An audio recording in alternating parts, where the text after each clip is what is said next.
عبادات اللہ رب العزت نے مختلف ہمیں دیے ہیں، اور یہ عبادت ظاہر سی بات ہے یہ ہمارے انسان کے نفع کے لیے ہوتی ہے، اور عبادتوں کے کرنے سے اللہ رب العزت خوش ہوتا ہے کہ اس کے بندے کو جو اللہ رب العزت نے کرنے کا حکم دیا ہے جس کو وہ پسند کرتا ہے، ظاہر سی بات اللہ تعالیٰ نے ہمیں وہی کام کرنے کا حکم دیا جس کو وہ پسند کرتا ہے، اور انہی کاموں سے روکا ہے جس کو ناپسند کرتا ہے۔ تو لہٰذا بندہ جب وہ کام کرتا ہے جو اس کا رب اس کے لیے پسند کرتا ہے تو اس کا رب اس کے بدلے میں اس کو بہت سارے فائدے دیتا ہے۔ یاد رکھیں، تو گویا عبادت کرنے سے ایک تو اللہ کی رضا حاصل ہوتی ہے اور دوسرا ہمارا اپنا فائدہ ہوتا ہے۔ سمجھ رہے آپ؟ تو کوئی بھی عبادت جو ایک مومن بندہ اپنی زندگی میں کرتا ہے تو اس کا ایک فائدہ تو یہ ہے کہ وہ اپنے رب کو راضی کرتا ہے، اس کا رب اس سے خوش ہوتا ہے، یاد رکھیں، اور پھر اس کو اجر الگ سے ملتا ہے۔ مطلب اللہ رب العزت جس عمل سے خوش ہوتا ہے اگر وہ ہمیں کہہ دیتا یہی کرو تو ہمیں تو کرنا پڑتا ہے، چاہے اجر ملے یا نہ ملے، لیکن ہمیں فائدہ یہ ہوتا ہے کہ ہم اللہ کی عبادت کرتے ہیں اور اس کے ساتھ ساتھ اجر اور فائدہ بھی اٹھاتے ہیں۔ تو لہٰذا ہمیں چاہیے کہ بالخصوص نفل نماز، اس لیے کہ ہم جانتے ہیں اسلام کے اندر جو بنیادیں ہیں، اس کے جو ارکان ہیں، وہ بنیادیں جس کو ہم کہتے ہیں عام زبان میں وہ 5 ہیں۔ سب سے پہلے توحید ہے، اللہ کو ایک ماننا، شہادت جس کو کہتے ہیں، پھر اس کے بعد نماز قائم کرنا، ہے نا۔ تو گویا اللہ کو ایک ماننے کے بعد جو سب سے اہم چیز ہے وہ ہے نماز کا قائم کرنا، اور اللہ رب العزت کو یہ بے انتہا پسندیدہ عبادت ہے، یاد رکھیے، اس لیے اللہ رب العزت نے اس کی بڑی اہمیت رکھی ہے۔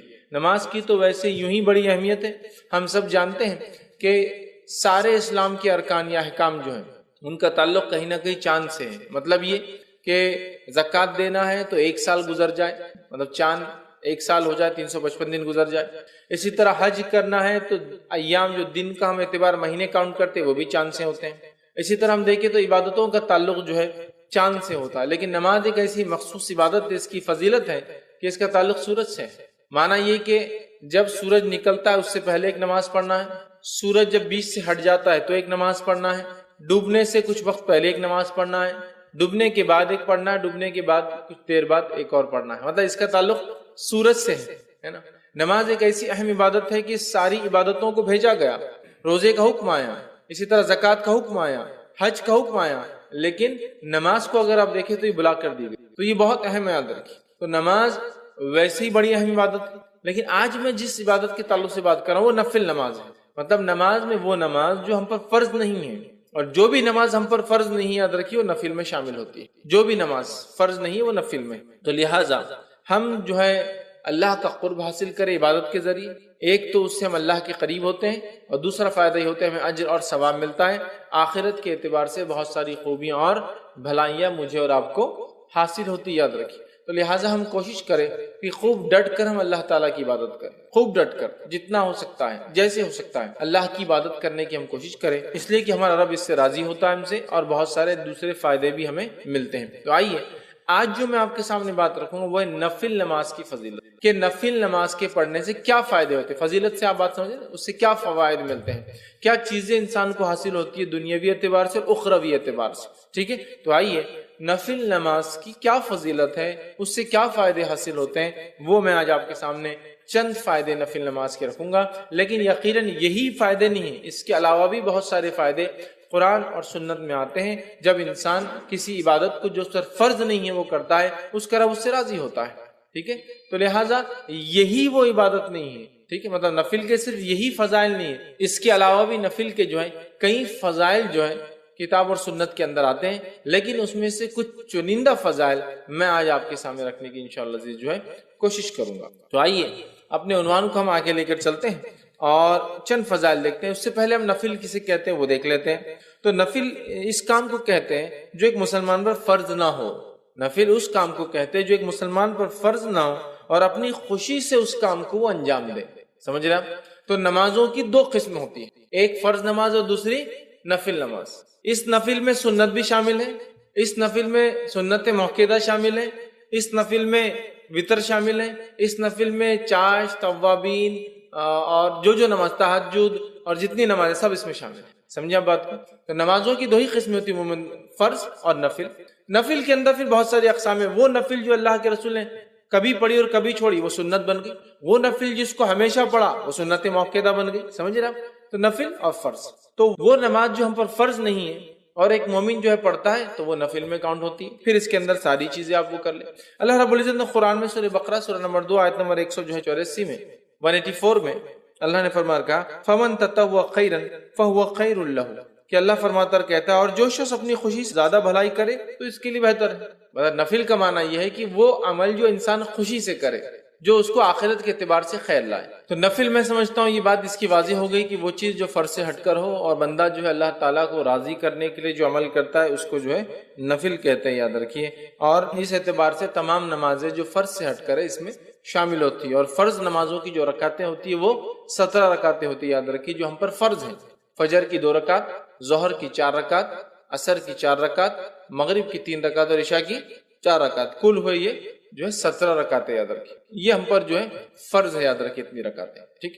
اور اس کے علاوہ جو ہم پڑھتے ہیں وہ نفل ہے، اور نفل کے مختلف اقسام یاد رکھیے. اور بہت ساری نمازیں ہیں جو نبی اکرم صلی اللہ علیہ وسلم نے ہمیں بتائی جو نفل ہے اور جس کے بڑے ثواب جو احادیث کے اندر آتے ہیں، یاد رکھیے. چاہے پھر وہ فجر کے بعد جو ہے صلاۃ الضحیٰ کا معاملہ ہو، اشراق، چاشت یا اوابین جسے کہا جاتا ہے، یا اس کے بعد مختلف نمازیں جو نمازوں سے پہلے اور نمازوں کے بعد پڑھی جاتی ہو، یا اس کے علاوہ بھی انسان جو زائد اپنے طرف سے کرنا چاہے، یہ ساری چیزیں نفل ہے اور اس کے بڑے ثواب ہے، بڑا اجر ہے، یاد رکھیے. بھائی نفل نماز کے کیا فضائل ہیں؟ تو چند فضیلتیں آپ کے سامنے، میں 2 سے 5 ایسی فضیلتیں جو رکھتا ہوں، بہت زیادہ نہیں، تاکہ اس سے نفل نماز کی ہمیں پتہ چلے. اور الحمدللہ ایک موسم ہم پر آنے والا ہے. ابھی یہ ہم لیکچر لے رہے ہیں، یہ رمضان سے پہلے کا وقت ہے، رمضان ہمارے قریب ہے. اب اگر اس بات کو ہم سمجھ کے نفل نمازوں کی اضافہ یا زیادتی رمضان کے ماہ میں کرتے ہیں تو یوں ہی یہ ماہ جو ہے بہت خیر اور بہت برکت والا ہے. پھر اس کے اندر قدر و منزلت والی ایک رات بھی آتی ہے. تو اگر نفل کا اضافہ ہم کریں نمازوں میں تو ایک تو رمضان کا مہینہ، پھر قدر کی رات، اور چونکہ قدر تو تلاش کرنا ہے، 5 راتوں میں سے ایک رات ہے، تو ان راتوں میں اگر ہم یہ عبادت کریں تو یہ بڑی افضل عبادت ہے، یاد رکھیں. لیکن یہ صرف رمضان کی حد تک نہیں ہے، چونکہ رمضان سامنے ہے اس لیے میں اس کا ذکر کر رہا ہوں. یہ تو رمضان اور غیر رمضان ہر ماہ میں، ہر مہینے میں، ہر گھڑی میں کی جا سکتی، ٹھیک ہے، سوا ان گھڑیوں کو چھوڑ کر جس کے تعلق سے ممانعت ہے.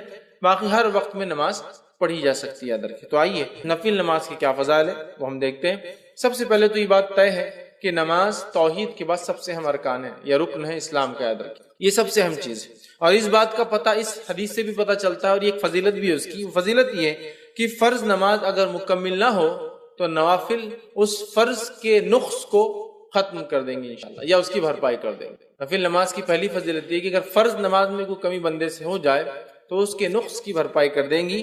اور یہ کتنی اہم ہے وہ بات بھی اس سے پتہ چلتی ہے حدیث کے اندر. یہ حدیث کے اندر آئی حدیث اس طرح سے، اور نبی اکرم صلی اللہ علیہ وسلم فرماتے ہیں، اور تمیم الداری رضی اللہ عنہ اس حدیث کے راوی وہ کہتے ہیں اور فرماتے ہیں، اور یہ روایت ابو داؤد اور جو ہے ابن ماجہ اور جو ہے سلسلۃ الاحادیث صحیحہ کے اندر موجود ہے.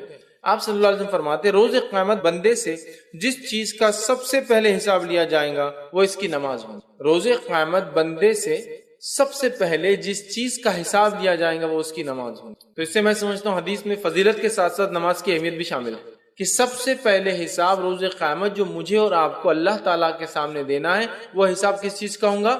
صلاح، نماز کا ہونے والا ہے. تو نبی اکرم صلی اللہ علیہ وسلم فرما رہے روز قیامت بندے سے جس چیز کا سب سے پہلے حساب لیا جائے گا وہ اس کی نماز ہوگی. اگر اس نے اسے مکمل کیا ہوگا تو اس کے لیے مکمل لکھ دی جائیں گی، اگر کمپلیٹلی اس نے ادا کیا ہوگا وہ لکھ دی جائیں گی.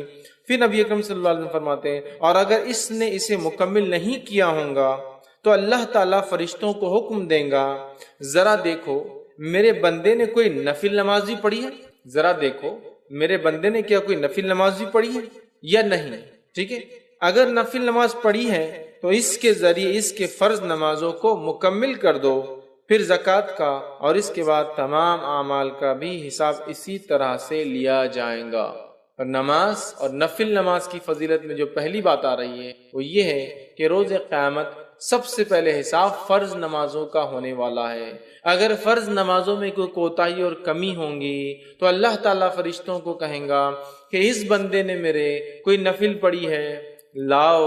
فرشتے اس کا نام اعمال لکھیں گے، اگر نفل پڑھی ہوں گی تو لائی جائیں گی، اور وہ نفل انشاءاللہ العزیز ہماری فرض کی کوتاہیوں، کمزوریوں، کمی، نقص کو پورا کر دیں گے. اور اس کے بعد دیگر اعمال، زکوٰۃ اور دیگر اعمال اس کے بعد ایک کے بعد ایک آئیں گے. تو یہاں میں سمجھتا ہوں اس حدیث سے یہ بات تو واضح ہوگی نماز کی کیا اہمیت ہے، اور یہ بات بھی بالکل میں سمجھتا ہوں کلیئر ہو گئی کہ نفل نماز کی کیا اہمیت ہے. دونوں باتیں ایک حدیث میں ایک ساتھ آ گئی. سب سے پہلے حساب، جیسا کہ ہم جانتے ہیں یہ اللہ کے حقوق میں سب سے پہلا حساب نماز کا ہے، لیکن بندوں کے حقوق میں سب سے پہلے کس چیز کا حساب ہوگا پتہ ہے آپ کو؟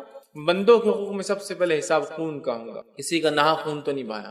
اور اللہ کے حق میں سب سے پہلا حساب نماز فرض نہ ہوں گی تو اس سے نفل سے اس کی بھرپائی کی جائے، پھر زکوٰۃ، اور پھر اس کا دیگر اعمال اور دیگر اعمال. اس کا مکمل ہونا ضروری ہے، اس لیے کہ اللہ پوچھیں گا کیا اس کی فرض مکمل ہے؟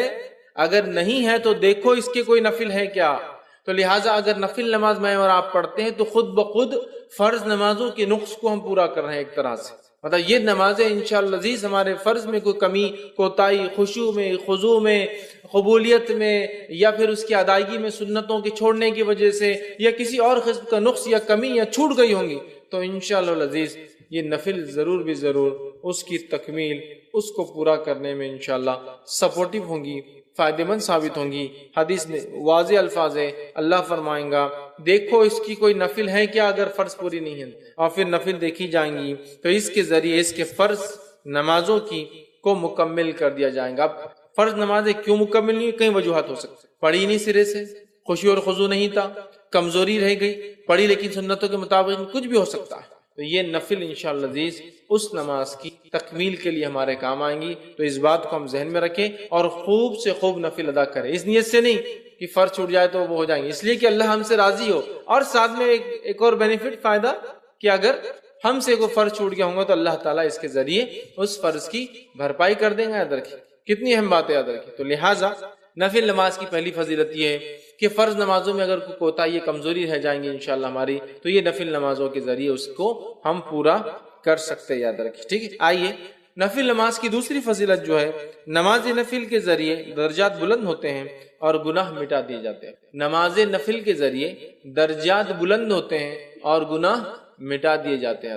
نفل نماز جو انسان پڑھتا ہے اس کے درجات بلند ہوتے ہیں اور اس کے گناہ مٹا دیے جاتے ہیں. ایک ہی حدیث میں دو فضائل آ رہے ہیں کہ نماز نفل پڑھنے سے درجات کی بلندی، گناہوں کی معافی. آئیے حدیث اس طرح سے نبی اکرم صلی اللہ علیہ وسلم فرماتے ہیں، صوبان رضی اللہ عنہ اس کے راوی وہ کہتے ہیں کہ رسول اکرم صلی اللہ علیہ وسلم فرمایا اور کہا، ٹھیک ہے، اور یہ ابن ماجہ کی روایت ہے، تم زیادہ سے زیادہ سجدے کیا کرو کیونکہ تم اللہ تعالیٰ کی رضا کے لیے ایک سجدہ کرو گے تو وہ اس کے بدلے تمہارے ایک درجے کو بلند کریں گا اور تمہارے ایک گناہ کو مٹا دیں گا. تم اللہ کے لیے زیادہ سے زیادہ سجدے کیا کرو، اور یہاں سجدے سے مراد فرض نمازوں کے علاوہ نفل پڑھا کرو.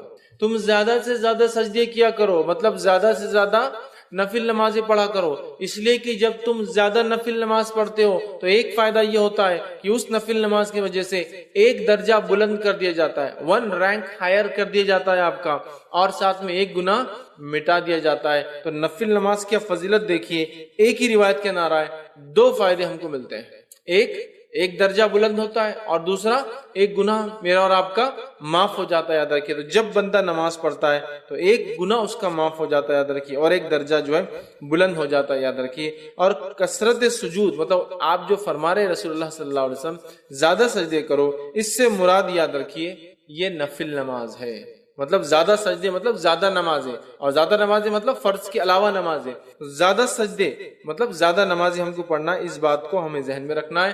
خود نبی اکرم صلی اللہ علیہ وسلم کس کثرت سے نماز پڑھا کرتے تھے ہم سب جانتے ہیں، کس کثرت سے آپ نماز پڑھتے تھے ہم سب جانتے ہیں. اتنی آپ فرض کے علاوہ نفل نماز پڑھتے کہ آپ کے جو ہے پیر سوج جاتے ہیں، ورم آ جاتا جس کو عام زبان میں بولتے. اتنی کثرت سے آپ نماز ادا کرتے کہ آپ کے پیر پھٹ جاتے مطلب کھڑے رہنے کی وجہ سے. آپ اتنی کثرت سے نفل نماز پڑھتے کہ رات بھر آپ کبھی جاگتے. آپ اتنی کثرت سے نفل نماز پڑھتے، اتنی لمبی پڑھتے کہ کچھ روایتوں میں آتا آپ سورۃ البقرہ، سورہ آل عمران اور سورہ نساء 3 سورتیں ایک نماز میں پڑھ لیتے. سمجھ رہے؟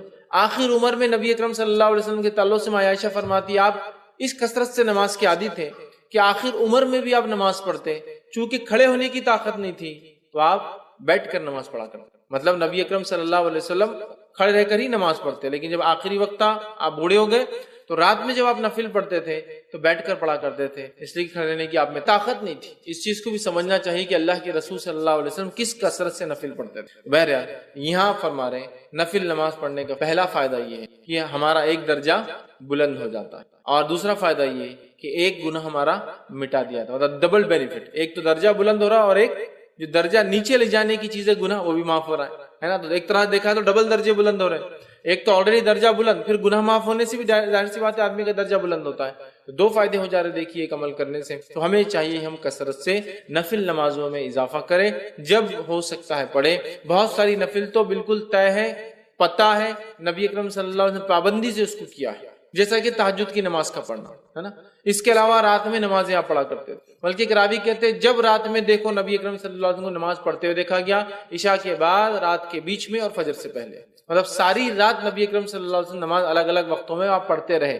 کچھ محدثین لکھتے ہیں اس کا معنی ہے کہ اللہ کے رسول صلی اللہ علیہ وسلم تہجد ایک وقت میں نہیں پڑھتے تھے، مختلف اوقات میں رات کے پڑھتے تھے. آپ سمجھ رہا، ہر وقت دیکھا گیا آپ کو نماز پڑھتے. ہم بھی کوشش کریں نماز پڑھیں، اس سے ہمارے انشاءاللہ درجے بلند ہوں گے اور گناہ ہمارے معاف ہوں گے. تیسری چیز نفل نماز کی جو فضیلت اور فائدہ وہ یہ ہے کہ کثرت نفل نبی اکرم صلی اللہ علیہ وسلم کے ساتھ جنت میں داخل ہونے کی وجہ بنے گا. سبحان اللہ. کثرت نفل نماز کو زیادہ پڑھنا نبی اکرم صلی اللہ علیہ وسلم کے ساتھ جنت میں داخل ہونے کا سبب یا وجہ بنے گا. کتنی بڑی بات ہے. آئیے حدیث اس طرح سے ربیع بن کعب اسلمی رضی اللہ عنہ فرماتے اور کہتے ہیں، یہ صحیح مسلم کی روایت ہے، آپ نے فرمایا اور کہا کہ ایک مرتبہ وہ رسول اکرم صلی اللہ علیہ وسلم کے ساتھ خدمت میں تھے رات میں، اور نبی اکرم صلی اللہ علیہ وسلم جب رات میں اٹھے تو اس رات آپ نے وضو کا انتظام کیا رسول اللہ صلی اللہ علیہ وسلم کے، اور جو چیزیں اللہ کے رسول صلی اللہ علیہ وسلم کو لگتی تھی وہ ساری چیزوں کا انتظام کیا. تب نبی اکرم صلی اللہ علیہ وسلم نے ان سے ایک سوال کیا، اور سوال کر کے یہ کہا اور فرمایا اللہ کے رسول نے کہ سوال کرو. میں نے کہا، مطلب آپ صلی اللہ علیہ وسلم سے کہا سوال کرو مجھ سے. وہ رات میں اٹھتے تھے، نبی اکرم صلی اللہ علیہ وسلم کی خدمت کرتے تھے. ایک رات جب انہوں نے پانی وضو کا تیار کیا، نبی اکرم صلی اللہ علیہ وسلم کی ضرورت کی چیزیں تیار کی، تب نبی اکرم صلی اللہ علیہ وسلم نے ان سے کہا سوال کرو، سوال کرو مجھ سے، مانگو مجھ سے کیا چاہتے ہو تاکہ میں تمہارے لیے دعا کروں. تو انہوں نے کہا اور کہا کہ میں آپ صلی اللہ علیہ وسلم سے اس بات کا سوال کرتا ہوں، میں جنت میں آپ کے ساتھ داخل ہوں. تو میرا سوال آپ سے یہ جو آپ پوچھے سوال کرو، میرا سوال یہ ہے کہ میں چاہتا ہوں کہ آپ اللہ سے دعا کریں کہ میں جنت میں آپ کے ساتھ داخل ہوں. آپ صلی اللہ علیہ وسلم نے فرمایا کوئی اور سوال؟ تو انہوں نے کہا بس یہی میرا ایک سوال ہے، جی آپ دعا کر دیجیے اللہ سے. آپ صلی اللہ علیہ وسلم نے فرمایا تم کثرت سجود کے ذریعے اپنی نفس پر میری مدد کرو. مطلب اگر تم چاہتے ہو کہ تمہاری یہ دعا قبول ہو تو تم کثرت سجود، کثرت سے نفل نماز پڑھو، تو انشاءاللہ عزیز میں تمہارے لیے پھر یہ دعا کروں گا، یا یہ نماز تمہارے لیے انشاءاللہ وسیلہ بن جائیں گی میری دعا کے ساتھ کہ تم جنت میں میرے ساتھ جاؤ. تو نبی اکرم صلی اللہ علیہ وسلم کے ساتھ جنت میں جانے کا وسیلہ اور طریقہ وہ یہ ہے کہ ہم کثرت سے سجدے کریں، اور کثرت سجود سے یہاں مراد نفل نماز میں اضافہ ہے. سمجھ رہا؟ کثرت سجود سے مراد نہیں کہ آپ الگ سے سجدے کریں نماز کے، نماز سے الگ بھی سجدے ہوتے ہیں، سجدہ تلاوت ہوتا ہے، سجدہ شکر ہوتا ہے، لیکن اس کے علاوہ کوئی سجدہ نہیں نماز سے ہٹ کر. ٹھیک ہے؟ تو یہاں کثرت سجود سے معنی نفل نماز پڑھو، اور نمازوں میں ظاہر سی بات ہے سجدے آتے ہیں، ہر رکعت میں 2 سجدے آتے ہیں. ٹھیک ہے؟ تو کثرت سجود سے میری مدد کرو. تم چاہتے ہو جو تم نے کہا کہ تم میرے ساتھ جنت میں جاؤ، تو پھر تم میری مدد ایسے کرو کہ میں تو دعا کروں گا تمہارے لیے، لیکن تمہیں جو اعمال کرنا پڑے گا وہ عمل یہ کہ کثرت سجود. تو یہاں دیکھ رہے ہیں آپ کہ کثرت سجود مطلب نفل نماز کے اضافے کو نبی اکرم صلی اللہ علیہ وسلم نے جنت میں ساتھ جانے کی وجہ بتائی. نبی اکرم صلی اللہ علیہ وسلم کے ساتھ جنت میں جانے کی وجہ ایک یہ ہے کہ کثرت سجود، سجدے کثرت سے کرنا، تاکہ انسان کا درجہ بلند ہوتا ہے، وہ اپنے رب سے جو ہے قریب سے قریب تر ہو جاتا ہے. ٹھیک ہے؟ آئیے نفل نماز کا ایک اور فائدہ دیکھتے ہیں، وہ یہ ہے نماز نفل جو ہے سب سے افضل عمل ہے. اعمال میں اگر دیکھیں نماز نفل سب سے افضل ہے، اور یہ بات ہم سب جانتے ہیں. نفل اعمال میں سب سے افضل عمل تہجد کا پڑھنا ہے، اور وہ بھی ایک نفل ہے. رات کی نماز فرض نماز سے ہٹ کر جو بھی ہے سب نفل میں داخل ہے. سمجھ رہا بات کو؟ اور ہم جانتے ہیں کہ نفل میں سب سے افضل نفل کیا ہے؟ تہجد کی نماز ہے نا. تو نمازوں میں یا جس کو نوافل کے اندر سب سے افضل عمل کیا ہے؟ وہ نماز کا پڑھنا ہے. چونکہ نفل میں سب سے افضل نفل خود ایک نماز یہ تہجد کی نماز. ٹھیک ہے؟ آئی حدیث طرح سے ثوبان رضی اللہ عنہ فرماتے اور کہتے ہیں، ابن ماجہ کی اور سلسلۃ الاحادیث صحیحہ کی ایک روایت ہے. ثوبان رضی اللہ عنہ فرماتے اور کہتے ہیں نبی اکرم صلی اللہ علیہ وسلم نے ارشاد فرمایا کہا تم استقامت اختیار کرو اور تم ہرگز اس کی طاقت نہیں رکھو گے، اور اس بات پر یقین کر لو کہ تمہارا بہترین عمل نماز پڑھنا ہے، اور ایک سچا مومن ہمیشہ وضو کی حالت میں رہتا. تمہارا سب سے بہترین عمل کیا ہے؟ نماز پڑھنا ہے. اور آپ صلی اللہ علیہ وسلم دیکھیے کیا کہا، وَاعْلَمُوا أَنَّ خَيْرَ أَعْمَالِكُمْ، اس بات کو جان لو کہ تمہارے اعمال میں سب سے خیر عمل جو ہے وہ کیا ہے؟ اعمالکم الصلاۃ، وہ نماز ہے. تو تمہارے عمل میں سب سے افضل عمل، سب سے خیر عمل کون سا ہے؟ وہ نماز ہے. اسی لیے میں نے کہا نوافل میں سب سے افضل نفل نماز ہے، چونکہ ہم خود جانتے ہیں تہجد سب سے افضل نفل ہے، وہ بھی ایک نماز ہے. تو ہمیں اس میں بہت بڑھ چڑھ کر حصہ لینا ہوگا یاد رکھ. اس لیے کہ آپ صلی اللہ علیہ وسلم کیا فرما رہے ہیں کہ اور تم اس بات کو یقین کر لو کہ تمہارا بہترین عمل نماز کا پڑھنا ہے.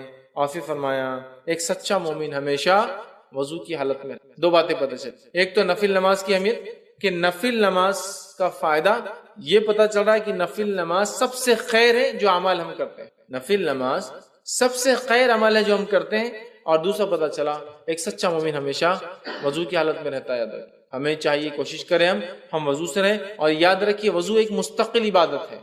وضو ایک مستقل عبادت ہے. اس کا کیا معنی ہے؟ اس کا معنی یہ ہوا کہ وضو ہر حال میں کیا جا سکتا ہے. یہ الگ بات ہے کہ کچھ وضو سے نماز نہیں پڑھی جائیں گی کیونکہ آپ اس حالت میں ہوتے کہ نماز پڑھی جائے، کیونکہ آپ کو غسل نہیں ہے، لیکن اس حالت میں وضو کیا جائے گا کیونکہ وضو ایک مستقل عبادت ہے. اس کی دلیل نبی اکرم صلی اللہ علیہ وسلم کے تعلق سے آتا ہے کہ نبی اکرم صلی اللہ علیہ وسلم جب جنوبی حالت میں ہوتے آپ پر غسل واجب ہوتا اور اس کے بعد آپ نہاتے نہیں، لیکن صبح اٹھ کے نہانے والے ہوتے تو آپ وضو کر کے سوتے. اگر وضو خالی نماز کے لیے خاص ہوتا، الگ سے عبادت نہیں ہوتی، تو آپ صلی اللہ علیہ وسلم وضو کرنے کی کیا ضرورت ہے سونے سے. اسی طرح آپ صلی اللہ علیہ وسلم دیکھا گیا کہ آپ جنوبی حالت میں ہوتے اور کچھ کھانا پینا چاہتے تو آپ وضو کرتے اور پھر کچھ کھاتے اور پیتے. اسی طرح آپ جنوبی حالت میں ہوتے اور صبح فجر میں اٹھ کے غسل لینا چاہتے تو آپ وضو کر کر سوتے. تو جب ایک انسان کو غسل ہی نہیں ہے پھر بھی وضو کیا جا رہا ہے، اس کا مطلب وضو ایک مستقل عبادت ہے. ٹھیک ہے، تو کہا سچا مومن ہمیشہ وضو سے رہتا ہے. تو یہ ایک مومن کے سچا ہونے کی علامت ہے کہ بغیر وضو کے وہ نہیں رہتا ہے. اور باوضو رہنے کے کیا فائدے میں سمجھتا ہوں آپ سب جانتے ہیں. انشاءاللہ پھر کئی موقع ملا تو وضو کے کیا فائدے ہم دیکھیں گے، لیکن یہ بڑی اہم چیز ہے یاد رکھیے. وضو سچا مومن وضو سے رہتا ہے اور تمہارے اعمال میں خیر عمل نماز ہے. ظاہر سی بات ہے یہ نفل کی بات ہو رہی ہے. فرض تو فرض ہی ہے، اس کو بولنے کی ضرورت نہیں. اور خیر جب یہاں کہا جا رہا تو فرض کے بعد ہے، نہیں تو آپ سمجھیں گے فرض سے بھی آگے جا رہی ہے نفل. نہیں، بہت سے لوگ ایسا غلط بھی کرتے ہیں. بہت ساری باتوں کو جو حدیث میں نفل کے تعلق سے آتا ہے سمجھتے ہیں نفل اتنا آگے کہ فرض ان کو پھیکا نظر آتا ہے. ایسا نہیں ہے. یہ تمام چیزیں جو نوافل کی بات تذکرہ ہو رہا ہے یہ سب فرض کے بعد ہے. جیسا صدقات کے بڑے ثواب ہے لیکن یہ زکوٰۃ کے بعد ہے. زکوٰۃ فرض ہے، ٹھیک ہے. عمرے کے بڑے فائدے لیکن حج کے بعد ہے. سمجھ رہے آپ؟ تو یہ فرائض کے بعد. تو نوافل کے بڑے فائدے نماز پڑھنے کے لیکن فرض کے بعد. نہیں تو کوئی پتہ چلا فرض ہی نہیں پڑھا اور نوافل پورے ادا کرا چکے، اس کو فضیلتیں پتہ چل رہی، قبول نہیں ہوں گی یاد جب تک فرض نہیں ہوتا. ٹھیک. اسی طرح نفل کا گھر میں پڑھنا گھر میں برکت لانے کا باعث ہوتا. بہت سارے لوگ بولتے ہیں تنگ دستی ہے، پریشانی ہے نا، برے حال ہے، برکت نہیں ہے، برکت چھن گئی، وقت کی برکت، کھانے کی برکت، اولاد کی برکت، ہر چیز کی برکت چھن گئی ہے. یہ چیز کی گارنٹی، یہ چیز کی گواہی تو ہم سب دیں گے.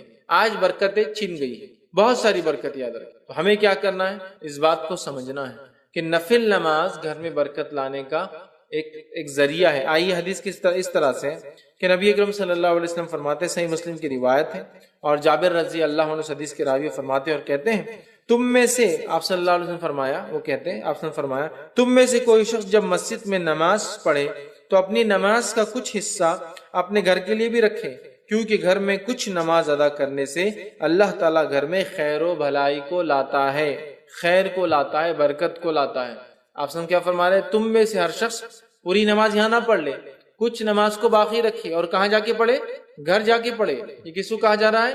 مردوں کو. عورتیں تو گھر میں نماز عورتیں گھر میں ہی پڑھتی ہیں عموماً، لیکن مردوں سے کہا جا رہا ہے تم میں سے کوئی شخص پوری نماز یہاں نہ پڑھے. اور اگر کوئی عورت ہمیشہ مسجد جا کے نماز پڑھتی ہے تو اس کے لیے بھی بات ہو جائیں گی. پھر بہت سارے علاقوں ملکوں میں مسجد میں بالکل نظم ہوتا ہے، اس کے لیے بات ہوگی کہ پوری نماز سے مراد فرض نماز کے علاوہ جو نمازیں پڑھتے ہو ان نمازوں کو پورا مسجد میں نہ پڑھا کرو، کچھ باقی رہنے دیا کرو. اور کہاں پڑھو؟ جا کر گھر جا کر پڑھا کرو. اور فرمایا اس لیے کہ گھر میں یہ خیر اور بھلائی لانے کا سبب بنتی ہے یہ نماز. تو گھر میں خیر اور بھلائی آتی ہے. اب ان لوگوں کے گھر کا کیا حال ہوگا جو نہ فرض پڑھتے ہیں؟ تو نفل تو بات کی بات ہوئی نا. بہت سارے لوگ بتاتے ہیں خیر اور برکت سے وہ محروم ہو چکے ہیں، اس لیے ہم خیر و برکت سے محروم ہو چکے ہیں کہ نماز جیسے افضل عمل کو ہم بالکل دھڑلے سے جو ہے چھوڑ رہے ہیں. نفل تو وہ پڑھیں گا نا جو فرض پڑھتا ہے. تو آج فرض کا کیا حال ہے؟ کتنے فرض مسلمان نماز پڑھ رہے ہیں مجھے بتانے کی بہرحال ضرورت نہیں ہے. زیادہ سے زیادہ جو نماز سب سے زیادہ دن میں پڑھی جاتی ہے، جو مردوں کا حال ہے، عورتوں کا نہیں جانتا ہوں میں، مردوں کا حال ہے وہی مغرب کی نماز پڑھی جاتی ہے. کیونکہ مسجد بھری ہوتی ہے، اس سے اندازہ ہو جاتا ہے کہ مغرب سب سے زیادہ پڑھی جاتی ہے. کیوں مغرب پڑھتے؟ شاید اس لیے کہ اذان کے بعد وقت کم ہوتا ہے تو شیطان کو موقع نہیں ملتا شاید بہکانے کا. فوراً وضو کیا اور نماز ہو گئی. اس کے علاوہ نمازوں میں آپ کو لوگ اتنی تعداد میں نظر نہیں آئیں گے، سب سے کم فجر میں، اس کے بعد تھوڑی تعداد ظہر میں آپ کو ملیں گی، اس کے بعد گرمی اگر زیادہ ہے تو عصر میں کم ملیں گی، اور گرمی اگر کم ہے تو عصر میں بھی تھوڑی اور بڑھ جائیں گی تعداد، اور مغرب میں سب سے زیادہ، اور عشاء کے اندر پڑھ لیا نہیں پڑھ لیا. عشاء اور فجر کا حال عموماً کبھی کبھار ایک جیسا ہوتا ہے، سوائے بازاروں کو چھوڑ کے. بازاروں میں عشاء میں بھی کافی لوگ ہوتے ہیں چونکہ وہاں سارے لوگ جمع ہوتے ہیں، لیکن عموماً اکثر علاقوں میں جہاں آبادیاں نہیں ہیں عشاء اور فجر کا حال کچھ ایک جیسے ہی نظر آتا ہے. تھوڑی پبلک، بس تھوڑے بہت، جیسا جو محلوں کے اندر مسجدیں ہیں، فجر میں 10-15 تو عشاء میں بھی 10-15، یہ حال ہے. تو اندازہ لگائیے کتنے بڑے خیر سے محروم ہے. جب نفل خیر لا سکتا ہے تو فرض کیا کیا لاتا ہوں گا. فرض تو پھر فرض ہی ہے نا. جب اگر نماز جو نفل ہے وہ اتنا کچھ لا سکتی ہے تو جو فرض ہے وہ کیا کچھ نہیں لا سکتی. اس بات کو یاد رکھیں. میرا ایک پورا اس پر عنوان تھا نماز کی اہمیت، اور اس میں نے نماز کو پڑھنے کے فائدے اور چھوڑنے کے سارے نقصانات گنوائے ہیں. بہرحال نماز بہت بہت بہت بہت افضل چیز ہے، یاد رکھیے اسے نہیں چھوڑنا چاہیے. اور یہاں اللہ کے رسول صلی اللہ علیہ وسلم فرما رہے ہیں کچھ حصہ گھر میں پڑھ لیا کرو، اس لیے کہ صحابہ اکثر پوری نمازیں پھر مسجد نبوی میں پڑھ لے رہے تھے. جب اللہ کے رسول نے یہ بات بیان کی تو صحابہ نے پھر اپنے گھروں میں بھی نماز کو پڑھنا شروع کیا، اور نفل مراد سے یاد رکھی، فرض نہیں یاد رکھی. اسی طرح ایک اور روایت میں آتا ہے، یہ روایت جو ہے صحیح مسلم کی ہے، اور اس میں جو ہے زید بن ثابت رضی اللہ عنہ فرماتے اور کہتے ہیں کہ نبی اکرم صلی اللہ علیہ وسلم نے ارشاد فرما کہا، اے لوگو تم اپنے گھروں میں بھی نماز پڑھا کرو، مطلب نفل نماز، کیونکہ آدمی کی سب سے افضل نماز وہ ہے جسے وہ اپنے گھر میں ادا کرتا ہے سوائے فرض نماز کی. آدمی کی سب سے افضل نماز وہ ہے،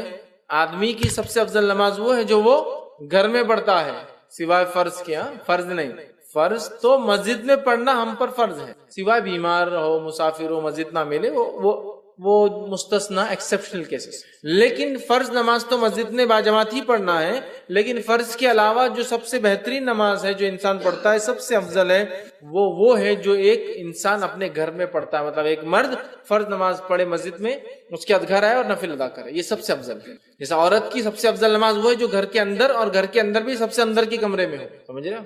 یہ فرض کے لیے کہا گیا. ویسے عورتیں مسجد میں فرض پڑھ سکتی ہے، اس میں کوئی ممانعت، کوئی روک نہیں ہے، لیکن سب سے افضل وہ ہے جو گھر کے اندر اور اس کے اندر کے کمرے میں فرض پڑھی جائے. تو مرد کے لیے فرض نماز مسجد میں پڑھنا ہے، لیکن اس کی افضل نماز وہ ہے جو گھر میں نفل پڑھتا ہے.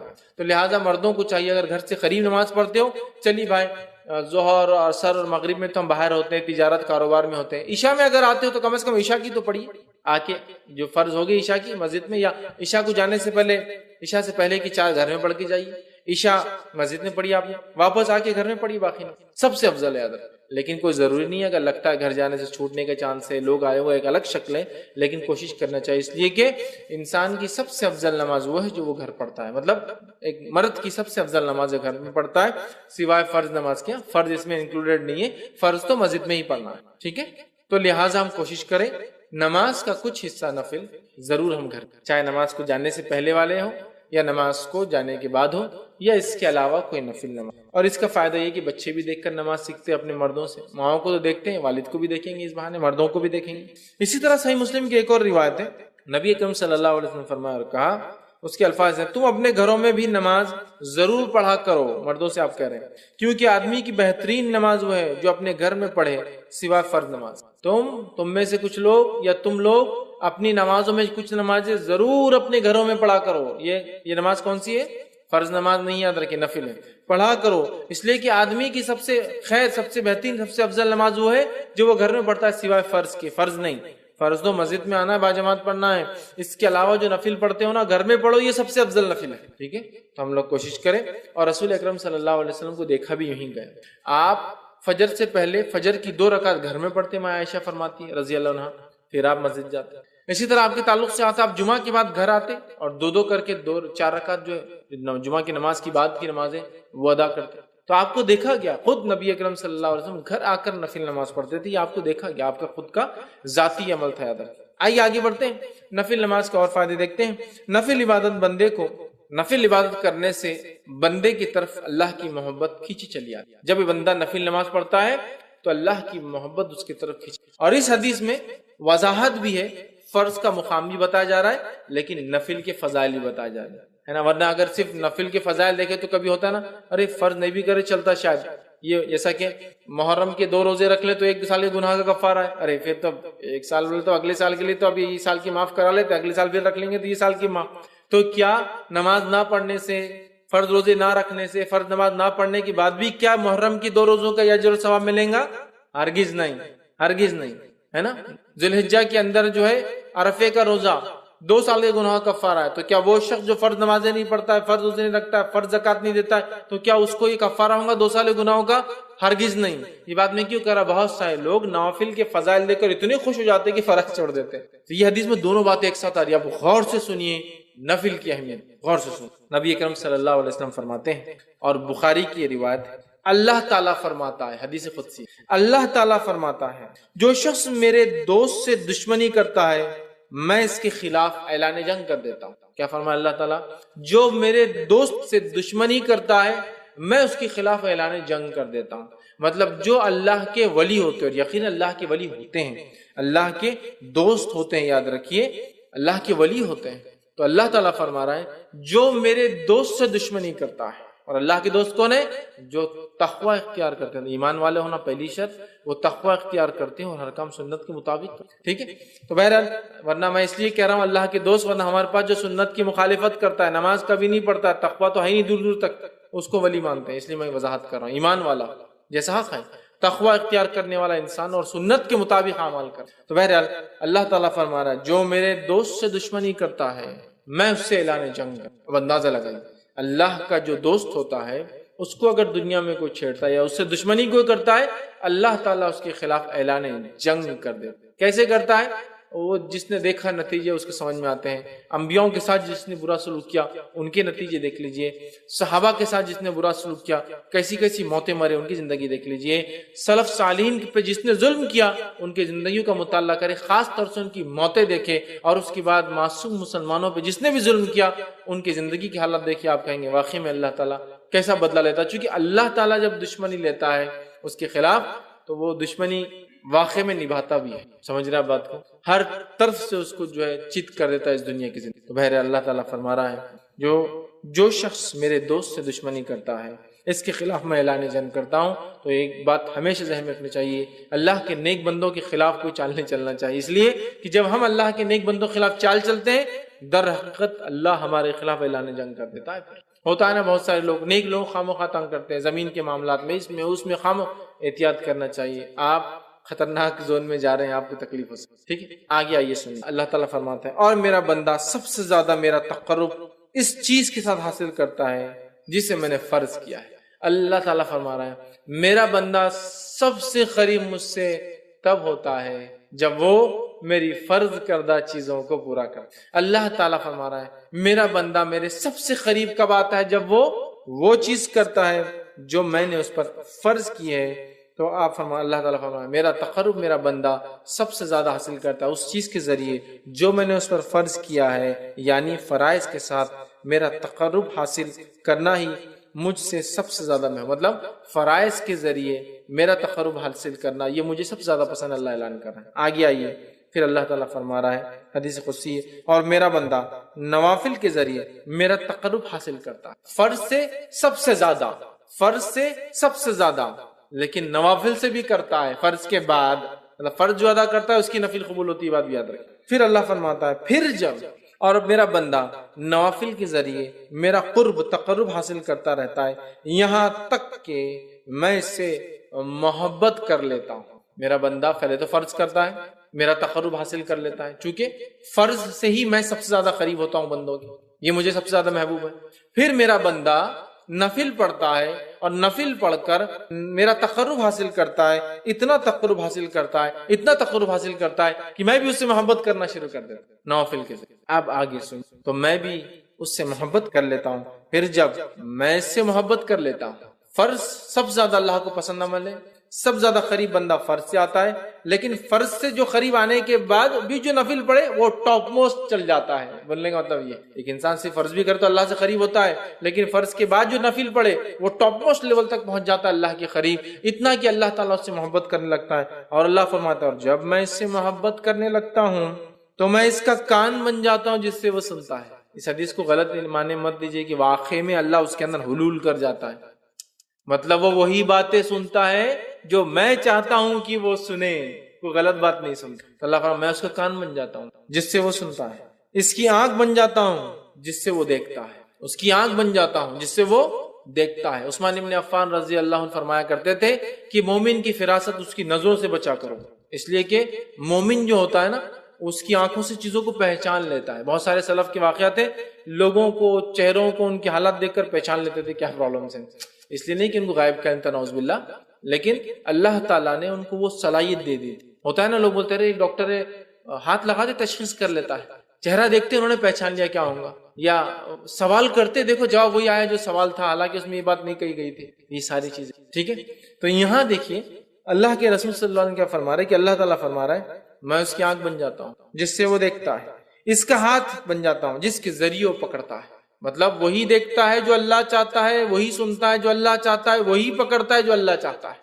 مطلب مومن ہر وہ کام نفل کے ذریعے اللہ سے محبت حاصل کر کے اللہ اس کے ریٹرن میں اس کو ہر وہ چیز کرواتا ہے جو اس کا رب اس سے صرف پسند کرتا ہے، اس کے علاوہ نہ کچھ سنتا ہے، نہ کچھ دیکھتا ہے، نہ کچھ پکڑتا ہے۔ تو میں اس کا ہاتھ بن جاتا ہوں جس کے ذریعے وہ پکڑتا ہے، اور اس کا پاؤں بن جاتا ہوں جس کے ذریعے وہ چلتا ہے۔ مطلب مومن چلیں گا بھی تو اب سیدھے راستے پر، چونکہ اب وہ غلط راستے پر نہیں جائیں گا، چونکہ نفل کے ذریعے وہ اللہ کی محبت حاصل کر چکا ہے۔ اللہ کی محبت جو بندہ حاصل کر لیتا ہے اس کا رب کا فضل اس پہ یہ ہوتا ہے کہ ہر وہ کام کرتا ہے جو اس کا رب چاہتا ہے، اس کے علاوہ وہ کچھ نہیں کرتا۔ تو یہاں جو ہے اس سے وہ چلتا ہے، ان تمام اعضاء کو اپنی اطاعت میں لگا دیتا ہے، اور اگر وہ مجھ سے سوال کرتا ہے تو میں ضرور بھی ضرور اس کو عطا کرتا ہوں۔ اگر وہ مجھ سے سوال کرتا ہے تو میں ضرور بھی ضرور اس کو عطا کرتا ہوں، معلوم، ضرور بھی ضرور عطا کرتا ہوں اگر وہ مجھ سے سوال کرتا ہے۔ کون سا بندہ؟ فرائض کے بعد نفل کا اہتمام کر کے رب سے محبت حاصل کر لینے والا بندہ، دیکھتا ہے تو وہی جو اس کا رب چاہتا ہے، سنتا ہے وہی جو اس کا رب چاہتا ہے، پکڑتا ہے وہی جو اس کا رب چاہتا ہے، چلتا ہے اسی راہ پر جس پہ رب چاہتا ہے، اور جب وہ مانگتا ہے تو اس کا رب اس کی جو ہے ضرور بھی ضرور اس کو عطا کر دیتا ہے۔ اور اگر وہ میری پناہ طلب کرے تو میں یقیناً اس کو پناہ دے دیتا ہوں، اور اگر وہ میری پناہ طلب کرتا ہے، دعا میں خاص دعا یاد رکھیے، پناہ مانگنا مصیبت کے وقت، اگر وہ میری پناہ مانگتا ہے تو میں اسے پناہ دے دیتا ہوں۔ سبحان اللہ، کتنے بڑے بڑے فضائل ہے نفل کو ادا کرنے، کتنے بڑے بڑے فضائل، اندازہ لگائیے، ہے نا۔ اللہ کو سب سے زیادہ محبوب عمل لیکن کون سا ہے؟ فرض ہے، یاد رکھیے، فرض نماز، مال میں فرض عبادت زکوٰۃ، ہے نا۔ اس کے بعد اللہ تعالیٰ نے رمضان کے 1 مہینے کے روزے، اس کے بعد حج، سب سے زیادہ محبوب عمل۔ اس کے بعد یہ کرنے کے بعد بندہ نفل کے اندر دوڑتا ہے، آگے بڑھتا ہے۔ فرض نماز کے بعد نفل نماز، فرض زکوٰۃ کے بعد نفلی زکوٰۃ، فرض روزوں کے بعد نفلی روزے، فرض حج کے بعد نفلی عمرے، نفلی حج بولتے ہیں اس کو حج صغیر، چھوٹا حج، وہ کرتا ہے تو اللہ سے اتنا قریب ہوتا ہے کہ اللہ محبت کرنے لگتا ہے۔ جب اللہ محبت کرنے لگتا ہے تو وہ جو دیکھتا ہے وہ جو اس کا رب چاہتا ہے، وہی سنتا ہے جو اس کا رب چاہتا ہے، وہی اس کے ہاتھ پکڑ دے اس کا رب چاہتا ہے، اسی راہ پر چلتا ہے، قدم چلتے ہیں جو اس کا رب چاہتا ہے۔ اور پھر جب اپنے رب سے مانگتا ہے اس کا رب اس کو پورا، اس کی دعاؤں کو پورا کرتا ہے۔ اور جب وہ پناہ طلب کرتا ہے تو اللہ تعالیٰ اس کو پناہ عطا کر دیتا ہے۔ میں سمجھتا ہوں بہت بڑے بڑے فضائل، بخاری کی روایت تھی، ہمیں پتہ چلے اس کے اندر کہ نفلی نماز کے ادا کرنے سے جو ہوتے ہیں، جس میں سب سے اہم چیز جو پتہ چلی وہ یہ ہے کہ بندہ اللہ سے قریب، اتنا قریب کہ ہر چیز جو اس کا رب چاہتا ہے وہی وہ کرتا ہے، اس سے ہٹ کر نہ کوئی چیز سنتا ہے، نہ دیکھتا ہے، نہ پکڑتا ہے، نہ اس راہ پر۔ ہم میں سے ہر شخص چاہتا ہے ہم نیک بنے، اور پتہ نہیں لوگوں نے ولایت حاصل کرنے کی کون کون سے ذریعے بنا لی، اور یہ اللہ کے ولی ہے، کیونکہ شروع میں اللہ نے کیا کہہ دیا کہ اللہ کے رسول فرماتے ہیں، اللہ تعالیٰ فرماتے جو شخص میرے دوست سے دشمنی کرتا ہے میں اس سے اعلان جنگ کرتا ہوں۔ اور پھر آگے اس کی بات صفت دوست کون ہے؟ فرائض کے ذریعے نزدیک پہنچتا ہے، نفل کر کے اللہ کا قرب اور محبت حاصل کر لیتا ہے، پھر نفل حاصل کر کے پھر وہ جو مانگتا اللہ پوری کر دیتا ہے، جب پناہ مانگتا اللہ پناہ دیتا ہے۔ ہم سب چاہتے ہیں نیک بنے، ہم سب چاہتے ہیں اللہ ہماری دعاؤں کو قبول کرے، ہم سب چاہتے ہیں کہ جب ہم اللہ سے جو مانگے اللہ دے دے، تو ہمیں بھی پھر اللہ تعالیٰ کو پہلے راضی کرنا۔ ارے دنیا کے اندر تو پتہ نہیں کتنی چاپلوسیاں لوگوں کو کرنا پڑتی چھوٹے چھوٹے کام نکالنے کے لیے۔ ہاں آئیے آگے بڑھتے ہیں۔ سورہ نمبر 112 سورہ اخلاص کے فضائل۔ سورہ نمبر 112 سورہ اخلاص ہے، اور میں سمجھتا ہوں اسے کتنے فضائل ہے، اسی کوئی انتہا نہیں، اس لیے کہ اس سورت کا نام بتاتا ہے اخلاص۔ اخلاص کا معنی ہوتا ہے پیور، خالص، بغیر ملاوٹ کا۔ اخلاص نے کیا کیا؟ سورۃ الاخلاص نے رب اور رب کیا نہیں ہے اس کو فرق کر دیا، گاڈ کیا ہے اور کیا نہیں ہے اس کو ڈیفرینشیٹ کر دیا، اس لیے اخلاص صاف کر دیا، کلیئر کر دیا، پیور کر دیا، کسی بھی قسم کی ملاوٹ باقی نہ کی، رب کون ہے اور کیسا ہے۔ اخلاص، الاخلاص، سورۃ الاخلاص، خالص کا بولتے ہیں نا، خالص سونا، خالص دودھ ہے نا، مطلب پیور گولڈ، پیور ملک، خالص، ساری گندگیوں سے، برائی سے، کمزوریوں سے پاک، عیب سے پاک۔ ٹھیک، سورۃ الاخلاص، سورۃ الاخلاص، سورہ اخلاص پڑھنے والوں سے اللہ تعالیٰ جو ہے محبت فرماتا ہے۔ سورہ اخلاص جو لوگ پڑھتے ہیں اللہ تعالیٰ ان سے محبت فرماتا ہے۔ مسلم کی روایت ہے، ماں عائشہ رضی اللہ عنہا فرماتی اور کہتی ہے کہ اللہ کے رسول صلی اللہ علیہ وسلم نے ایک شخص کے قیادت میں لشکر بھیجا، مطلب ایک شخص کی قیادت میں، لیڈرشپ میں ایک بٹالین، ایک لشکر جو ہے آپ نے بھیجا۔ وہ صاحب جب نماز پڑھاتے تو اپنی قرأت میں سورہ اخلاص پر ختم کرتے، مطلب جب بھی نماز پڑھاتے جو ختم کرتے نماز تو اینڈنگ سورہ اخلاص، مطلب اگر ایک سورہ پڑھا تو دوسرا سورہ اخلاص آخر میں ہوتا ہی تھا، اینڈنگ سورہ اخلاص۔ آنے کے بعد لوگوں نے کہا اللہ کے رسول صلی اللہ علیہ وسلم یہ صاحب کیا کرتے تھے، ہر نماز کے اینڈ میں سورہ اخلاص ایڈ رہتا تھا ان کا ایڈیشن، تو ختم کرتے۔ جب لشکر واپس آیا تو لوگوں نے رسول اللہ صلی اللہ علیہ وسلم ذکر کیا، آپ صلی اللہ علیہ وسلم نے ارشاد فرمایا اس سے دریافت کرو ایسا کیوں کرتا تھا۔ لوگوں نے اسے دریافت کیا، جا کر پوچھا تم ایسا کیوں کرتے تھے، تو اس نے جواب دیا یہ سورہ رحمان کی صفت بیان کرتا ہے، یہ سورہ رحمان کے، رب کے اوصاف، کیریکٹرسٹکس بیان کرتا ہے۔ قل هو اللہ واحد، کہہ دو وہ اللہ ایک ہے، اللہ الصمد، اللہ بے نیاز ہے، لم یلد ولم یولد، ٹھیک ہے، لم یلد ولم یولد، وہ کسی سے پیدا نہیں ہوا اور اس کے کوئی ماں باپ نہیں، مطلب نہ اس نے کسی کو پیدا کیا، نہ وہ کسی سے پیدا ہوا، نہ وہ اس کے کوئی ماں باپ ہے، نہ اس کو بیوی ہے، نہ اس کے کوئی بچے ہیں، ولم یکن لہ کفوا احد، اور اس جیسا دوسرا کوئی نہیں۔ تو رب رحمان کی صفت یہ صورت بیان کرتی ہے، تو اس شخص نے کہا مجھے چونکہ اس میں رحمان کی صفتیں بیان ہوتی ہیں اس لیے میں اس کو پڑھتا ہوں، لہٰذا میں اسے پڑھتا ہوں اور اس کو پسند بھی کرتا ہوں چونکہ اللہ کی صفتیں ہیں۔ یہ سن کر رسول اللہ صلی اللہ علیہ وسلم نے فرمایا اسے جا کر بتا دو کہ اللہ تعالیٰ بھی اس سے محبت کرتا ہے، چونکہ وہ رحمان کی صفتوں کی وجہ سے سورہ اخلاص پڑھتا ہے، اللہ تعالیٰ بھی اس سے جو ہے محبت کرتا ہے۔ ٹھیک ہے، اسی طرح جو ہے ایک مرتبہ سورہ اخلاص پڑھنے کا ثواب 1/3 قرآن کے پڑھنے کے برابر ہے، 1/3 قرآن پڑھنے کے برابر ہے، یہ صحیح مسلم کی روایت ہے۔ 1/3 یاد رکھیے کتنی اہم بات ہے، اس لیے کہ اس میں توحید ہے، توحید بڑی اہم بات ہے، ہم مسلمانوں کو ضرورت ہے اس توحید کو سمجھے، جس توحید کے کلمے کو جس کو ہم کہیں گے، جس توحید کے سورت کو پڑھنے کا ثواب 1/3 قرآن کے برابر ہے، اس توحید کو سمجھیں۔ ہم توحید کو کبھی نہیں سمجھتے، اللہ ہم پہ رحم کرے، اور شرک میں ہماری زندگیاں گزری چلی جا رہی، ٹھیک ہے، یہ بڑی خطرناک بات ہے، ہمیں توبہ کرنا چاہیے۔ تو سورہ اخلاص کی ضرور ہم تفسیر پڑھے، یاد رکھیں، ٹھیک۔ اسی طرح سورہ اخلاص سے محبت اور اس کی کثرت سے تلاوت جنت میں جانے کا باعث ہے، اس سے محبت اور کثرت سے اس کی تلاوت جنت میں جانے کا باعث ہے۔ ابو ہریرہ رضی اللہ عنہ فرماتے ہیں رسول اکرم صلی اللہ علیہ وسلم کے ساتھ میں تھا، آپ صلی اللہ علیہ وسلم نے ایک آدمی کو قل واللہ احد پڑھتے ہوئے سنا، تو آپ صلی اللہ علیہ وسلم نے فرمایا اس کے لیے واجب ہو گئی۔ میں نے عرض کیا کیا واجب ہو گئی، تو آپ صلی اللہ علیہ وسلم نے ارشاد فرمایا جنت۔ سورہ اخلاص پڑھا، آپ نے فرمایا اس کے لیے واجب ہو گئی۔ میں نے پوچھا کیا واجب ہو گئی اس کے لیے، تو کہا جنت۔ تو ابو کیا لگ رہا، صرف قل واللہ احد اللہ الصمد لم یلد ولم یولد ولم یکن لہ کفوا احد، جنت میرے واجب ہو گئی۔ یہ کلمے کے مطابق میری پوری زندگی گزرے مجھ پر جنت، یہ کلمے کے مطابق میری پوری زندگی گزرے اور میری موت اخلاص توحید پر ہی آئے، یہ میرے لیے واجب ہے، اب جنت مجھے۔ تو آپ سمجھ رہے ہیں کتنی اہم بات ہے، سورہ اخلاص معمولی نہیں، یاد رکھیں۔ اسی طرح جو ہے 10 مرتبہ سورہ اخلاص پڑھنے والے کے لیے جنت میں ایک گھر تعمیر کر دیا جاتا ہے۔ اب آپ دیکھیے غور سے، یہ پہلی صورت آئی جس میں کوانٹٹی آئی، کتنی بار پڑھنا ہے، باقی کسی میں بھی کوانٹٹی نہیں تھی اب تک۔ تو آپ جس کو بولیں گے آپ تعداد مت طے کیجیے اب صورتوں کتنا پڑھنا ہے، بس پڑھتے جائیے، یہاں کوانٹٹی ہے۔ اگر اس نیت سے 10 بار پڑھی جائے کہ اس سے جو ہے جنت میں گھر چاہیے، تو پھر اسی کوانٹٹی فکس ہے، پھر 10 بار ایک ساتھ پڑھنا ہے۔ آئیے حدیث کے الفاظ، مسند احمد کی روایت ہے، معاذ بن انس رضی اللہ عنہ فرماتے اور کہتے ہیں رسول اللہ صلی اللہ علیہ وسلم فرمایا جس نے قل واللہ احد آخر تک 10 بار پڑھی اس کے لیے اللہ تعالیٰ جنت میں گھر تعمیر کرتے ہیں۔ جس نے سورہ اخلاص کو 10 بار پڑھا اللہ تعالیٰ اس کے لیے جنت میں ایک گھر تعمیر کرتے ہیں۔ سمجھ رہے ہیں بات کو؟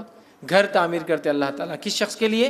جو سورہ اخلاص کو 10 بار پڑھتا ہے، یاد رکھیے۔ تو آپ دیکھیے کتنی بڑی فضیلت ہے کہ 10 ٹائمز کا ریسیٹیشن جنت میں ایک گھر، مذاق نہیں یار، مذاق نہیں، ٹھیک ہے۔ اسی طرح شیطان کے وسوسوں سے بچنے کے لیے سورہ اخلاص پڑھ کر بائیں جانب، ٹھیک، بائیں مطلب لیفٹ ہینڈ جو ہے 3 مرتبہ تھوکنا چاہیے۔ یہ وسوسے جو کنٹینیو آتے ہیں نا، اس کا بھی علاج ہے اس کے اندر، ٹھیک۔ حدیث کا الفاظ سنیے، جو ہے ابو داؤد کی روایت ہے، جو ہے ابو سلمہ بن عبد الرحمن رضی اللہ عنہ کہتے ہیں کہ رسول اللہ صلی اللہ علیہ وسلم نے فرماتے ہوئے سنا ہے کہ ایک وقت آئیں گا لوگ ایک دوسرے سے بہت زیادہ سوال کریں گے، بہت زیادہ سوال کریں گے، حتیٰ کہ ایک کہنے والا کہیں گا اچھا مخلوق کو اللہ نے پیدا فرمایا۔ ایک آدمی آ کے کیا سوال کریں گا؟ اچھا مخلوق کو اللہ نے پیدا کیا، تو پھر اللہ کو کس نے پیدا کیا؟ وہ شک ڈال لیں گا، مخلوق کو اللہ نے پیدا کیا تو اللہ کو کس نے پیدا کیا؟ جب لوگ ایسی باتیں کریں گے تو کہنا، جب لوگ ایسی باتیں کریں گے تمہارے سامنے تو تم کیا کہنا؟ اللہ احد، اللہ الصمد، لم یلد ولم یولد ولم یکن لہ کفوا احد۔ خطرناک وسوسہ ہے نا، اللہ کو کس نے پیدا کیا، ٹھیک ہے۔ یہ پڑھ لینا، اللہ ایک ہے، اللہ بے نیاز ہے، اس نے کسی کو نہیں پیدا کیا، اس سے کوئی پیدا نہیں ہوا، اور اس کا ہمسر اس کے برابر کوئی نہیں ہے۔ پھر 3 مرتبہ بائیں طرف لیفٹ ہینڈ کی طرف تھوک کر شیطان سے اللہ تعالیٰ کی پناہ طلب کرنا۔ ادھر تھوکنا ہے لیفٹ ہینڈ، اعوذ باللہ من الشیطان الرجیم، یہ پڑھ کر 3 بار تھوک کر شیطان سے اللہ تعالیٰ میں پناہ لینا، اعوذ باللہ من الشیطان الرجیم پڑھنا۔ نماز میں وسوسے آئے تو اس کا طریقہ الگ ہے، نماز میں وسوسے آئے اعوذ باللہ من الشیطان الرجیم، ادھر تھوکنا ہے لیفٹ ہینڈ، اور اللہ تعالیٰ کی ذات میں وسوسہ ڈال رہا ہے غیر نماز میں تو اللہ احد، اللہ الصمد، لم یلد ولم یولد ولم یکن لہ کفوا احد، ادھر تھوکنا ہے لیفٹ ہینڈ، تو یہ نکل جاتا ہے۔ اب ایک چیز چونکہ میں نے بول دیا ہوں تو اب اس کو کچھ نہ کچھ لاجیکل آپ کو کچھ آنسر دیتا ہوں بات سمجھنے کے لیے۔ اللہ کو کس نے پیدا کیا؟ لوگ سوال کرتے ہیں، بہت سارے ایتھیسٹ وغیرہ ایسے لوگ ہم سے بھی کر سکتے دعوتی فیلڈ میں، ٹھیک، یا وہ لوگ جو اللہ کو نہیں مانتے ہیں، گاڈ کو نہیں مانتے ہیں، کریٹر کو نہیں مانتے ہیں۔ میں ایک ایگزامپل دے کے بات سمجھاتا ہوں۔ اگر کوئی بول رہا ہے کہ بی کو کس نے پیدا کیا تو ہم کہہ رہے سی، تو سی کو کس نے پیدا کیا تو ہم کہہ رہے ڈی، تو ڈی کو کس نے پیدا کیا ہم کہہ رہے ای۔ کوئی نہ کوئی تو فرسٹ ہوگا جس کو کسی نے نہیں پیدا کیا ہوگا، ورڈ نیچرل ہے۔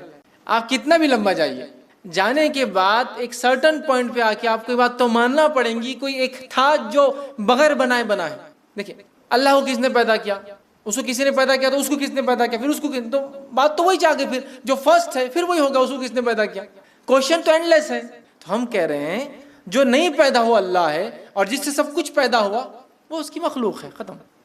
کوئی بتا بی کو کس نے پیدا کیا تو آپ بول رہے نہیں سی تو ہوں گا نا کوئی، تو میں بول رہا سی کو کس نے پیدا کیا تو آپ ڈی ہوں گا، اچھا ڈی کو کس نے کیا تو ای ہوں گا، تو اینڈ لیس چلتی جا رہی بات۔ تو کوئی نہ کوئی ایک ہے ذات جس سے ابتدا ہونا چاہیے پورے کائنات کی، لیکن اس بات پہ زیادہ غور و فکر نہیں کرنا چاہیے۔ میں نے صرف لاجیکل آپ کو ریزننگ کے لیے بات کہا، فکر کرنا نہیں چاہیے، اور ایسے کبھی خیالات آئے تو اللہ میں پناہ مانگنا چاہیے شیطان مردود سے، اعوذ باللہ من الشیطان۔ اور طریقہ بھی اب ہم کو پتہ چل گیا، یا ایمان کی کمزوری کی جو دعا ہے وہ بھی آپ پڑھ سکتے کسی بھی چیز میں۔ رضیت باللہ ربا وبالاسلام دینا وبمحمد نبیا، یہ خاص طور سے ایسے سوال کو لائے تو آپ نے فرمایا اللہ احد، اللہ الصمد، لم یلد ولم یولد ولم یکن لہ کفوا احد، اعوذ باللہ من الشیطان الرجیم۔ یہ اس کا طریقہ ہے، ختم۔